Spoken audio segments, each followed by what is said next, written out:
સાબરકાંઠા જિલ્લામાં ઘરફોડ ચોરીના બનાવોને લઈને પોલીસે મોટી સફળતા મેળવી છે। હિંમતનગર તથા તલોદ પોલીસ સ્ટેશન વિસ્તારમાં રાત્રિ દરમિયાન ચોરી કરતી ગેંગના મુખ્ય સૂત્રધારોને લોકલ ક્રાઇમ બ્રાન્ચે ઝડપી પાડ્યો છે।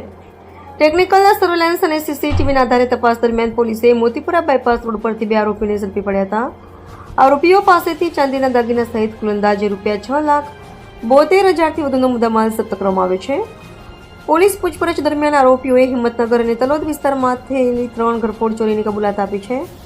સમગ્ર કાર્યવાહી ઉચ્ચ અધિકારીઓના માર્ગદર્શન હેઠળ હાથ ધરવામાં આવી હતી। હાલ બંને આરોપીઓને કાયદેસરની કાર્યવાહી બાદ જેલ હવાલે કરવામાં આવ્યા છે અને પોલીસ દ્વારા વધુ તપાસ હાથ ધરવામાં આવી રહી છે। જો તમને voice over style TV breaking scroll અથવા રિપોર્ટર આબિદ અલીપુરા સાબરકાંઠા।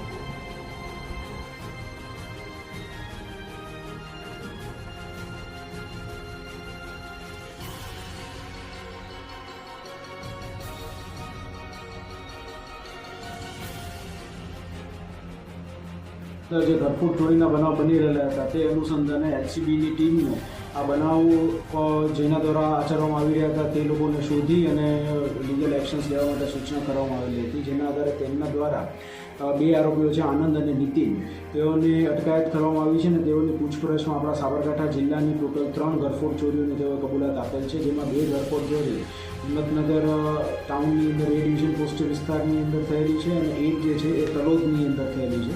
આ લોકોની મેઇન એમો એ હતી કે લોકો જ્વેલરીની દુકાનોને ટાર્ગેટ બનાવતા હતા। અત્યારે આપણા દ્વારા ₹6,72,000 રૂપિયાનો મુદ્દામાલ જે છે એ રિકવર કરવામાં આવેલો છે। એ ઉપરાંત એક આરોપી છે દિલીપ મનુભાઈ પારગી, તેને પકડવાનું બાકી છે। આ તમામ લોકો જે છે તે લોકો દાહોદ જિલ્લાના રહેવાસી છે અને તે લોકો વિરુદ્ધ આશરે 7 થી 8 અલગ અલગ જગ્યાએ ગુનાઓ નોંધાયેલા છે અને એમાંથી એક આરોપી જે નીતિન નગાભાઈ વીરાભાઈ દુડિયાર છે એ ઓલરેડી એક ગાંધીનગરની અંદર એક ઘરફોડ ચોરીનો બનાવ બનેલો હતો, તેમાં પકડવાનો પણ બાકી છે।